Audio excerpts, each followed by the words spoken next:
Hi Gemini, and a very warm welcome to your February 2020 horoscope.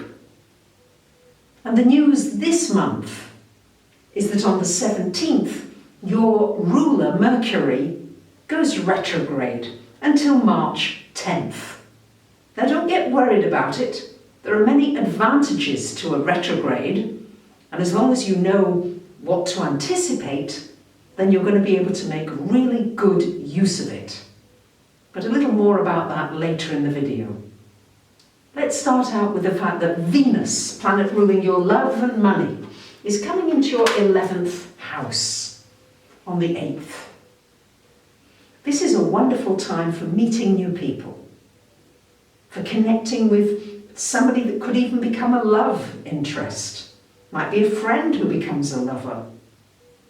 It's a good time for raising funds, especially if you've got a vision or a dream or an ideal. You might be doing it for someone else, you might be doing it for yourself, or for an organisation that's got a really important purpose in your eyes. It's also a wonderful time for thinking about your dreams and your wishes. What are you hoping for yourself? This Venus really is like a magnet. You can really attract to you all the things that you're hoping for. On the 9th of the month, we've got a full moon happening in your 3rd house. Full moon lighting up this 3rd house, meaning it's a good time for networking, for connecting with new people. It may shine a light on maybe some new skills that you might benefit from learning. Maybe it's time to study something new. Maybe it's time to refresh yourself with something you studied in the past and come back to and go deeper now. It's also a really good time for teaching, for sharing, and also an important time to look at how your mind is working. Is it having you going round in circles? And how can you change that? Maybe it's a good time to meditate, to get your meditation practice really going again.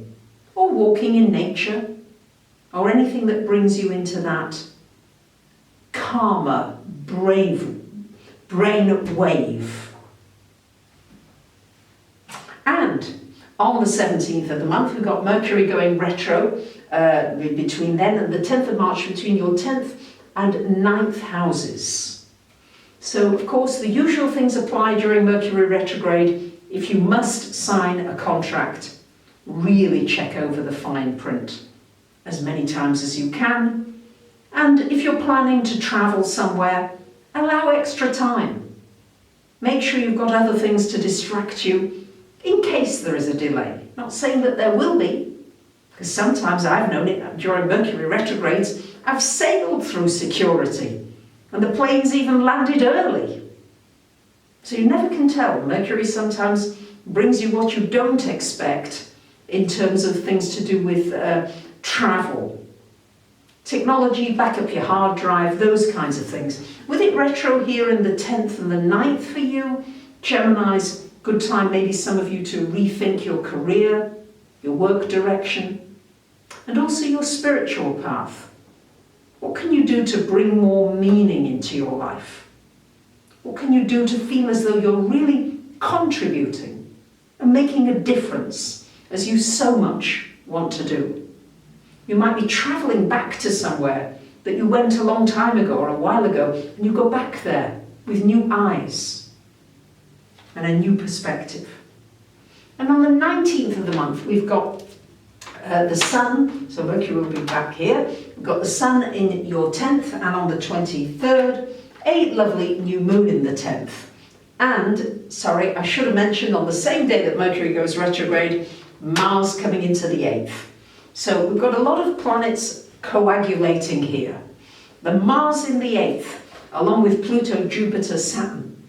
This is a good time for doing anything very practical, making a plan, and setting yourself baby steps to be able to accomplish what it is you want to achieve. But not trying to bite off too much, and not being too distracted in too many directions, but saying A, B, C, and then accomplishing that each day in tiny steps, and before you know it, you'll have achieved a mountain of things that you really didn't anticipate you could do quite so quickly.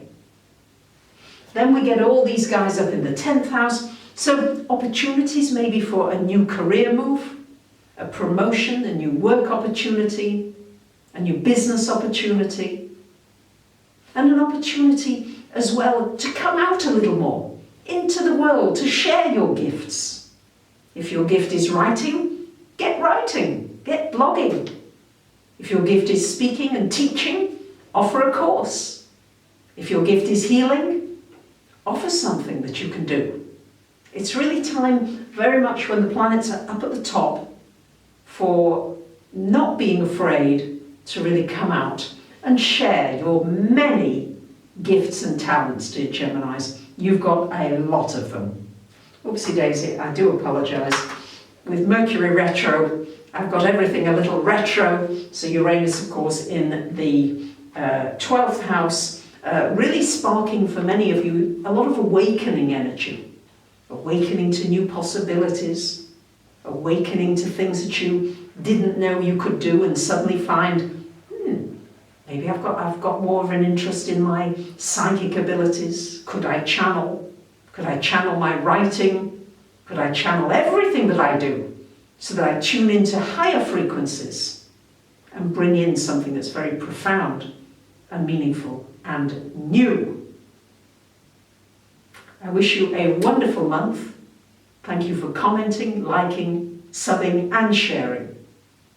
Bye for now.